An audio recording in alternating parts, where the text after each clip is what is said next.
Welcome to Murder with the Missus. I'm Darren. And I'm Amy, and today we're going to tell you about Michael Shaver.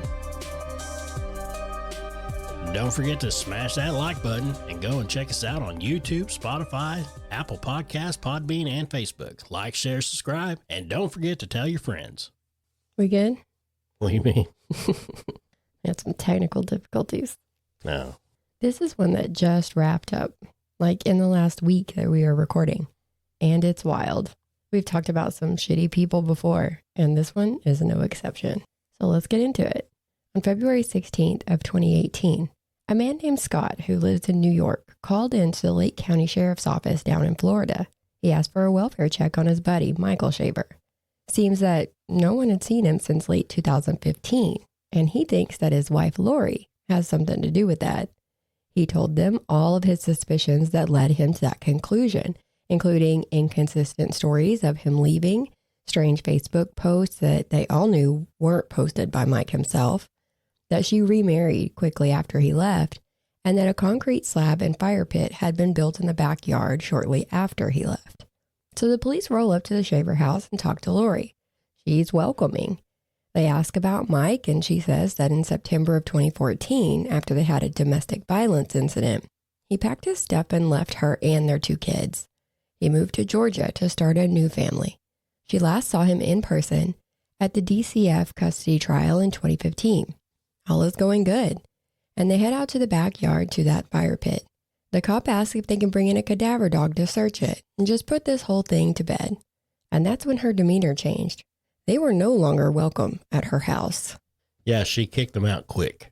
Yeah, like, hey, sure, come in, check the house, nothing to see here. And the second they talk about the fire pit, get the fuck out.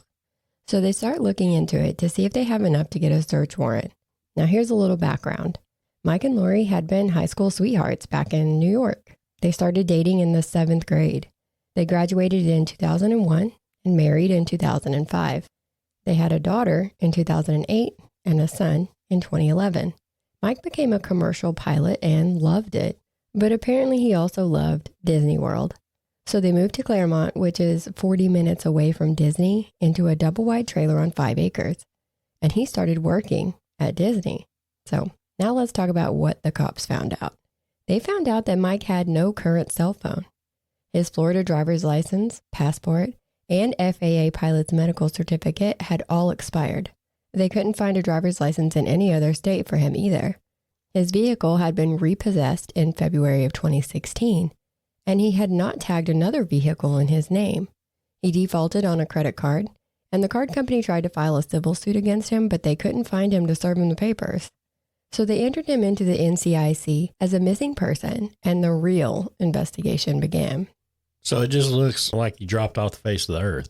Yeah, everything's expiring. He's not using his cards. It's just like he's gone. Just disappeared. Poof. I mean, it's pretty obvious that something is amiss. 3 weeks after the welfare check, so on March 9th of 2018, police come back to Laurie's house with a cadaver dog and ground-penetrating radar. They find the skeletal remains of Michael buried 3 feet down under that fire pit. He was found with socks, shorts, and underwear, and around his body was a tarp, a set of ratchet straps, and the remains of a fitted sheet, a queen-sized sheet sold at Kohl's, which was a favorite shopping place of Laurie. His cause of death was a single gunshot wound to the back of the head, and they found a .38 caliber projectile, so a bullet, in his skull. They got another search warrant and used Blue Star, which is luminol. They got a positive reaction on the track of the sliding glass door leading from the dining area to that back porch, and it appeared to run down the side. They also found hairs in the same area, but they were all pretty degraded, so it was hard to get anything from them. I imagine it's been 3 years? Yeah. They're not going to be the best samples. They've been in the elements. They did swab the blood on the door, and it came back with a mixture of 3 different DNAs. Laurie was one of them. They could prove that. The other 2 were unrelated individuals, and at least one was male, but they couldn't include or exclude Mike as a contributor. After they dug up the body, they tell Laurie on the phone what all they took from the property, saying flash drive, a photograph, miscellaneous paperwork, projectiles, and human remains. So as far as all this stuff goes, do you have any questions? She originally says no, but then she says, oh, wait, no, do I have to sign any of the paperwork? Like, no surprise that they just found a body buried in her backyard. And they can't really determine a time of death. They have to guess as to when he was actually killed, saying it was sometime between November 7th of 2015, which was the last day he was seen, and November 10th, when he didn't show up for work. It is believed that he last used his cell phone to make an outgoing call on the 7th at 5:48 p.m. And hell, even Laurie never called his phone after November 3rd. The Shaver family had gone to a tractor show with his coworker Frank and his wife on the 7th. And Frank says that Mike and Laurie didn't seem to be getting along, so they left early. Frank texted him on the 8th and got no response. He texted again on the 9th, and the response he got from Mike's phone said he was quitting his job to save his marriage. Now, this is odd. His boss, John, said that Michael was a reliable employee, in line to become a foreman, and never missed work without calling in. I thought he was leaving to start a new family, not trying to save his marriage. Right, like which one is it? Yeah. Is he trying to start a new family, or is he trying to save the one he's got? And there's about 11 different stories throughout this case, and none of them make sense. Now, on the 11th, Laurie sent a private message to her sister, Alicia Ray, on her work server saying, Mike left yesterday, packed his stuff, and went to the airport. When Mike didn't show up for work on the 10th or the 11th, his boss, Robert, texted him and got the response, I'm having issues at home, in Georgia right now. Just fire me or I'll quit. I will not be returning anytime soon. And lots of people were getting texts and Facebook messages. Frank was told to keep his tools because he wouldn't be picking them up from work. On the 12th, so this is after they dug up the body, but before they had positively ID'd it as Mike, a postcard with his picture was mailed from Orlando to Laurie with a handwritten message, tell the kids I love them, see you soon, Mike. Now, how'd he send that, I wonder? On the 13th, Frank went to the house, and Laurie told him Mike left and went to Georgia after they got into a fight because Mike had another woman's phone number in his phone. Frank asked how he got to the airport since his truck was still in the driveway. She said his friend Robert picked him up and drove him to Georgia. And his friend Robert said, I definitely did not do that. In fact, Robert was supposed to spend Thanksgiving with the Shavers, but he got a message from Mike saying, leave me alone, don't bother me. There's so many red flags here already. I know. And it's about to look like the UN in this bitch by the time we get done. Weird. It's just wild. There's so many stories. And then on the 16th, Laurie sent another message to her sister saying she had done tons of yard work that weekend and that she had cleaned up outside. And it wasn't just friends that Mike was telling to leave him alone. In January, his sister reached out to him on Facebook, and the reply she got was, everyone just needs to leave me alone just like they did my entire life. He got a message from his niece under her maiden name. He said he had no clue who she was, and he had no family anymore. Now, this stood out because Laurie wouldn't have known her by her maiden name, only her married name, but Mike would have. So it's shit like this that's red flag, red flag. But you get the picture on how everyone is getting contacted. So now let's talk about financials. You can learn a lot about a person by how they spend money or don't spend money. Or don't spend money, right? Mike was pretty exclusive to spending money directly in a store. He was not an online shopper. The last in-person use of his debit card was on November 9th. And that wasn't the last use, though. It was then used online on the 19th and the 23rd at wish.com. The purchases were for female lingerie and clothes that were shipped to Laurie's name and to the Florida house. On November 30th, a check for $2,539 was mailed to Mike. One of those that if you agree to the terms of the loan, you just endorse the check and they will deposit the funds. And then boom, you start making your payments back to them. It was endorsed with an unreadable signature, but had his social and cell phone number. So on December 14th, that money was deposited into his checking account. The electric bill was paid at the Florida house. Some children's items were bought at Walmart.com. I'm thinking probably Christmas presents because it was like $424. And they were shipped to Laurie's name to the Florida house. There was also ATM withdrawals. And by December 30th, the account was overdrawn. 2 weeks is all it took. And that account stayed overdrawn and was never used again. It's kind of odd that Mike would move to Georgia and then switch to only online shopping, but was still able to withdraw money at ATMs in Florida. And he was having everything shipped to Laurie at the Florida house. Isn't that strange? Yeah, that's a little weird. That doesn't make any sense.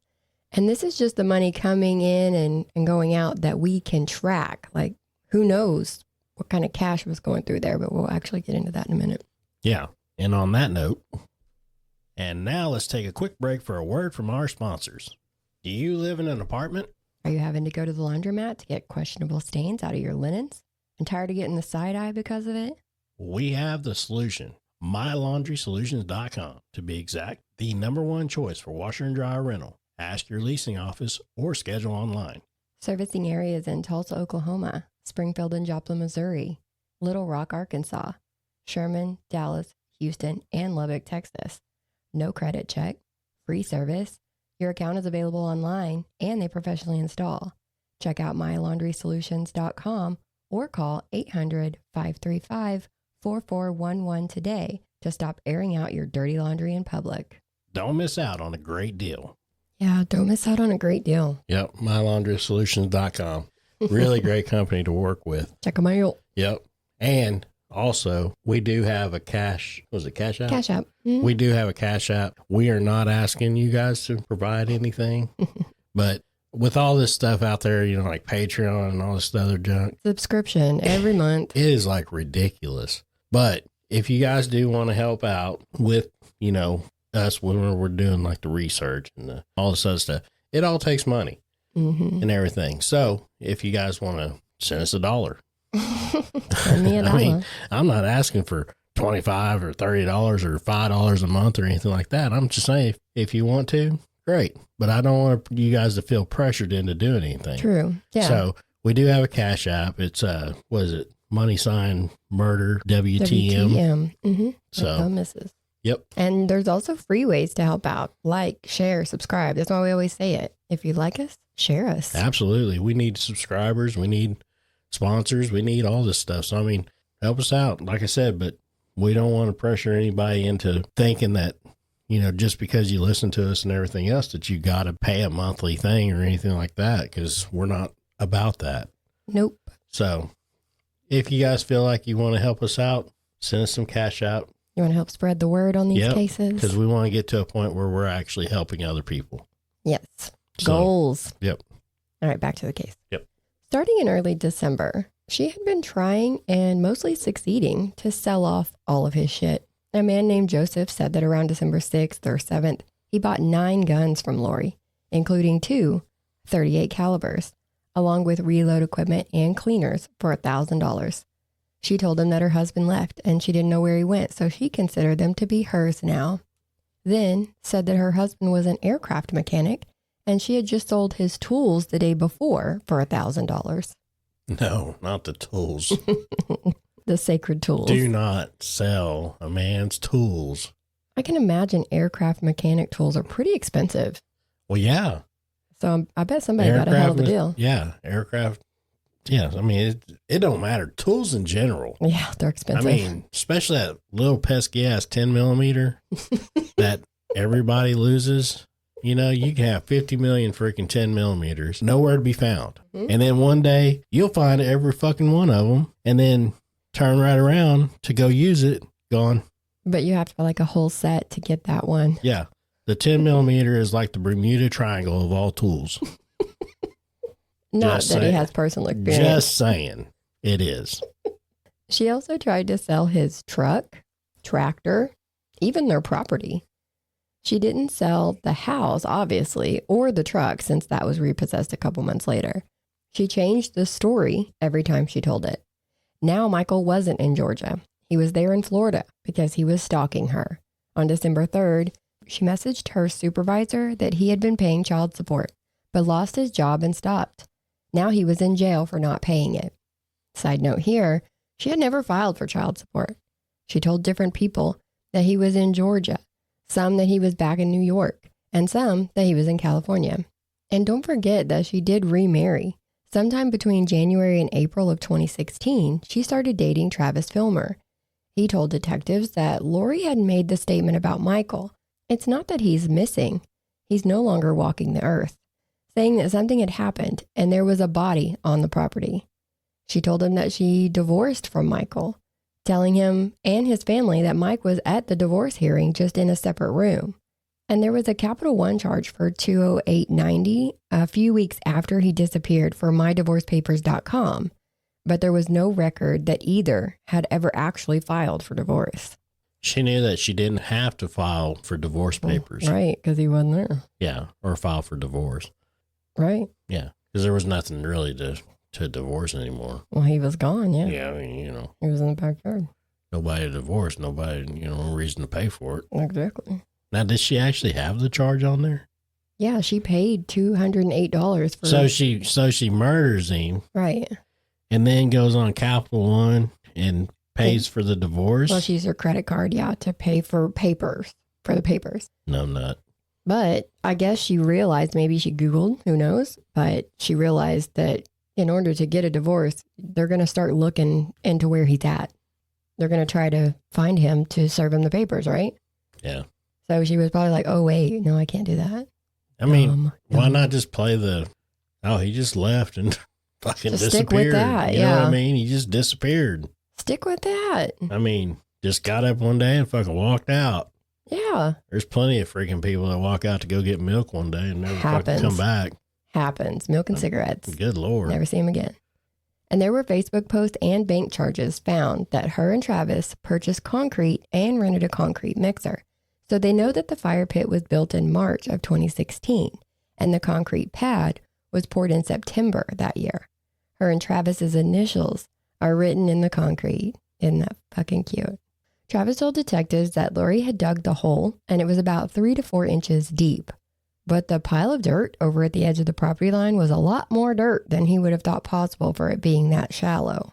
And on December 31st of 2016, New Year's Eve, she married Travis in the backyard. Her backyard? Yep. Where the body was buried. Right next to it. That's just a little weird. They initial over where his body's buried, then they get married next to it. Fucking gross. And apparently on her wedding night, she became upset. She took the pink .38 caliber gun that she kept on her nightstand and locked herself in the bathroom. A family member had to talk her down. And she had always kept that gun on her nightstand. But in October of 2017, she sold that to her neighbor. He still had it, so he was able to turn that over to the cops. Good for the neighbor. Yeah. Now, they did test the gun, but they couldn't say whether it was the murder weapon or not. Don't forget that this was not the only .38 caliber gun that she had in the house when Mike was killed. She actually had access to 4 different ones at the time. Man, they really like 38s. They like a .38. Good night. And we know that she was selling off guns after that, so it's likely she sold the murder weapon. We also know that the pink one was the one used in the September of 2014 domestic incident. There's a whole thing about this because the cops got called, he did get arrested. But there's stories where, he said she was coming at him with a gun and he had to take it away from her. She says he was coming at her with a gun and she had to take it away from him. So it's literally the complete opposites. Either way, she hit him on the head with her gun and it caused a laceration. But he was the one who was charged in that incident. Now, if she was able to hit him on the head with her gun, I would think that she was the one that had the damn gun. Well, I mean, this right here falls back into, it's one of them gray areas where domestic violence is always perceived as, if there's the male against the female. The male against the female, because the male, they always say that, the male would be more dominant or whatever in that situation, which is not always the damn case. And we always hear too, oh, she's just a little bitty woman. She couldn't do any damage. They sure can. She busted his head open with a gun. I mean, I'm in fear of my life all the time. Stop your face. I'm just saying. Help me. Oh my God, stop. You wait till we stop recording. No, I'm just kidding. See what I'm saying? That's what I have to deal with every day, people. You poor thing. Oh my God. Yep. It's on recording. Let me get my small violin out for you. I got proof now. I can edit that out. Now, this wasn't the only physical altercation they had either. Co-worker Corey said that he came to work about 3 to 4 months before he disappeared with bruises on his face, arms, and chest. He said Laurie got mad And when he asked why he didn't fight back or defend himself, Mike said it wasn't worth it. Mike had also talked about a previous time that she had thrown something at him, missed, and it went through the kitchen window. And look, and I know I joke about this all the time with Amy and all this stuff. And I know it's actually a really serious thing. 100%, yeah. So, I mean, warnings out there, that I don't want to like trip nobody up and try to, trigger anything or anything We're like that. not being insensitive. I'm not being insensitive. I joke with Amy all the time. Because it's ridiculous. Because, with me and her, it's not like that. I mean, no, she's not holding a gun to me right now. Whoops, I'll put this down. But I'm just kidding. See, this is our sense of humor. I'm sorry. But, I mean, it's how we've been together for 26 years. Yeah. I mean, obviously, if something was happening, one of us would have left by now. We'd have done something. Yeah. But anyway. You'd be in the backyard under the fire pit. But, I mean, in this case right here, it sounds like she was the aggressor. Oh, yeah. Yeah, it sounds like it for sure. Which is, like we just talked about, usually the case. And like he said, it wasn't worth it to fight back because then he would have caught another charge just trying to defend himself. That's how it works. Sad. So now we're in 2017. And this is when she tells friends that Mike was following her. And she had to have the cops search her truck and cell phone, looking for trackers that Michael could have installed. And the cops are still talking to friends and his family. And his friend Mary said that sometime in either 2014 or 2015, he messaged her, "She wants my life insurance." Mary said, "Well, she's got to kill you first." To which Michael said, "She tried yesterday, I'm sure." So I'm wondering if that was after she busted his head open with her gun, because that was in 2014. They couldn't pin down a time because, well, she had the messages to show them they were on an old phone, and I guess it didn't show the dates. I guess I don't know how that worked back then. Now, in March of 2017, Mike, with my Air Bunnies, posted a picture on his Facebook page of him fishing, and his friends knew that that picture had been taken a couple years before that. So it wasn't a recent picture like they were trying to portray it to be. Now, we need to speed this up. So let's talk about boyfriends and girlfriends. His or hers? Both. Oh. Yeah. So they apparently split up at one point. Mike was staying in a hangar at Disney, and he started seeing a coworker, Kendall, from November 2014 to May of 2015. According to Kendall, Laurie had told him that he was not allowed to see anyone else, even though she was. And she witnessed Laurie on the phone saying that she would use the kids as pawns to get what she wanted. Kendall got constant threats through Facebook messages, calling her a home wrecker. And Laurie called Kendall's mom at 3 a.m. asking for Kendall, so she's just doing dumb shit. In April of 2015, Laurie took it to Disney HR. She went and told the Disney cops. And Mike started doing things like going to the hangar before he'd go to Kendall's to try to keep from being followed. He told Kendall to park in a different lot one day because Laurie was coming with a gun. Finally, in May, it became too much, so Kendall broke it off. Michael went back to Laurie. I imagine that he thought that it was just easier on everybody else if he was the only one that Laurie was focused on. That's so sad. When Kendall heard about Michael being missing, she went to Facebook and messaged him. She said it showed that he was living in Afghanistan.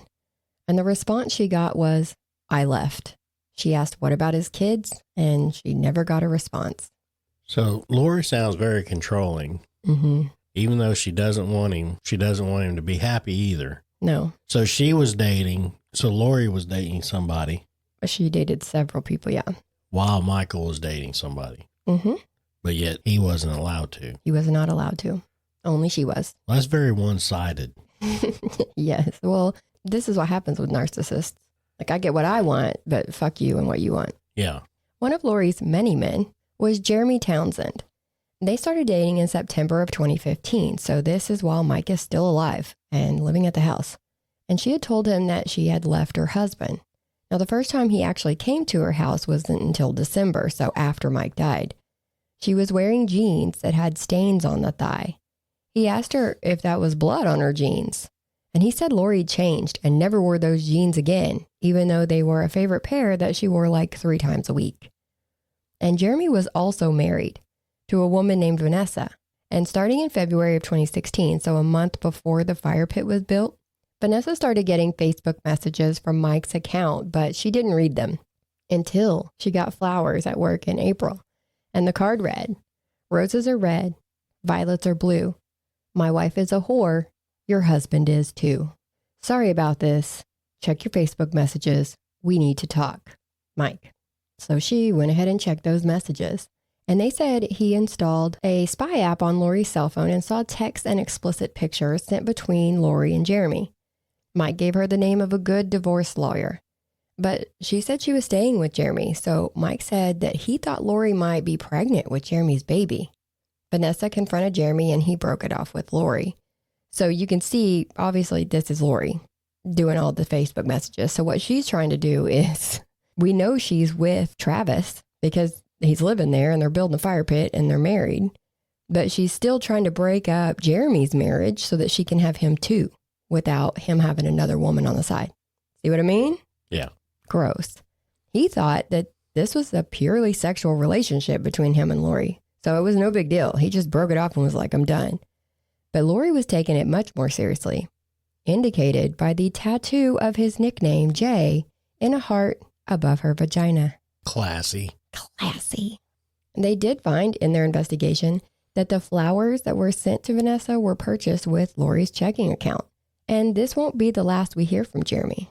Finally, on September 17th of 2020, Laurie was arrested. Wait a damn minute. They dug up his body. Yeah. In 2018. Yes. But she wasn't arrested until 2020. Yes. And, he was in her backyard. Her backyard, yeah. It took a while for them to arrest her. Why? Well, just because you have a body in your backyard doesn't mean you're a murderer. Really? Oh, I don't know how my fucking husband got into my backyard of my fucking fire pit. And I just happened to build a fire pit. I don't know why it. He's wrapped up in our sheets. Exactly. I don't know why he's got a 38 caliber bullet in the back of his head with 38 caliber is the only fucking gun that we carry in our fucking house. Right. Good Lord. I know. The justice system works. Who knows? But she is arrested. And she is charged with second-degree murder and accessory after the fact. You have to go with what you think you can win in cases like this. Yes, she's a shitty person.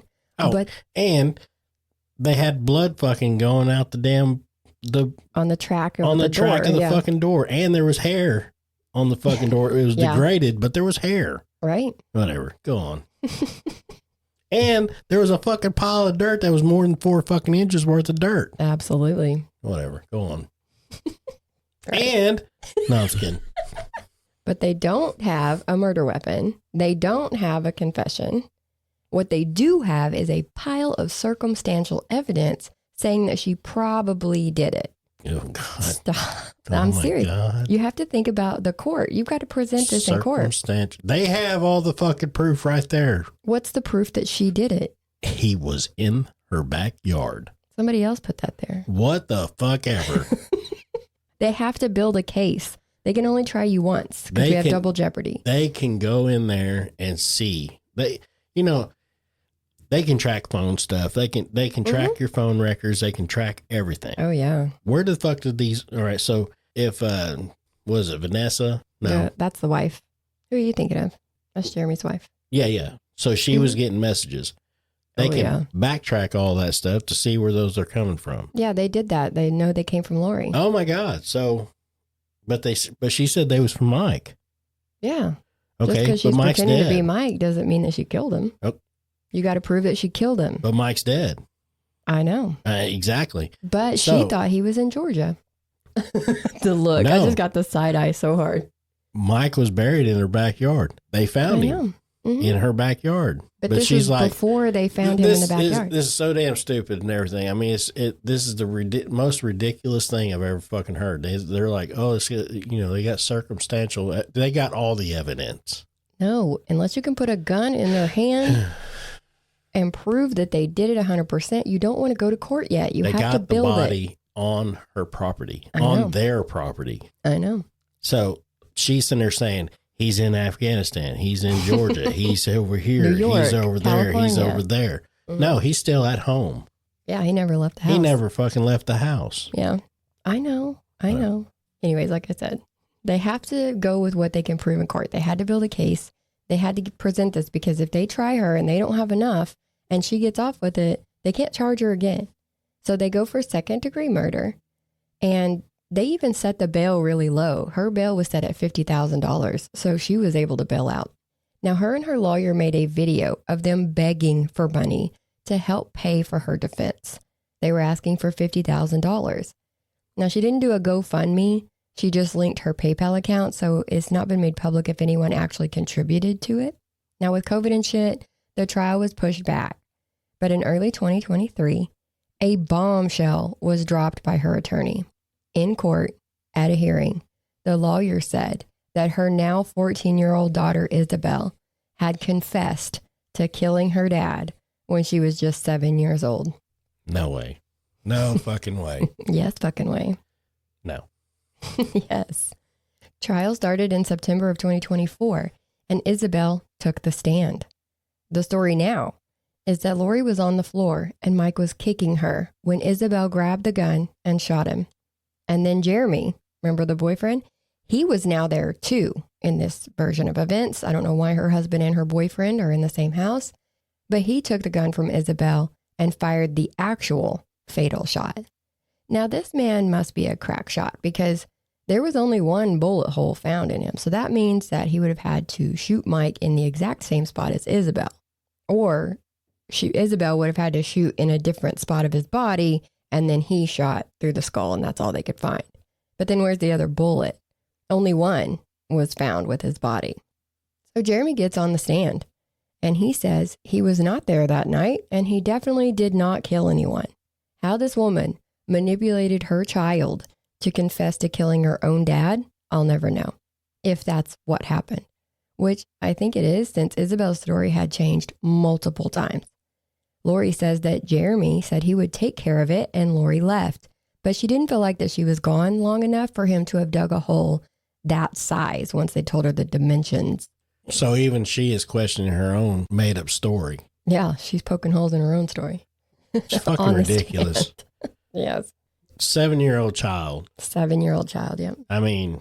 Now she's 14, so, I mean. Whatever. She knows the difference. At this point, the damn child is just thinking, I don't want to lose another parent, probably. Maybe. So she's just thinking that she can say whatever, and she's a juvenile, so she'll get a lesser. That too. And the manipulation has probably been happening her whole life, so she's probably just used to Laurie.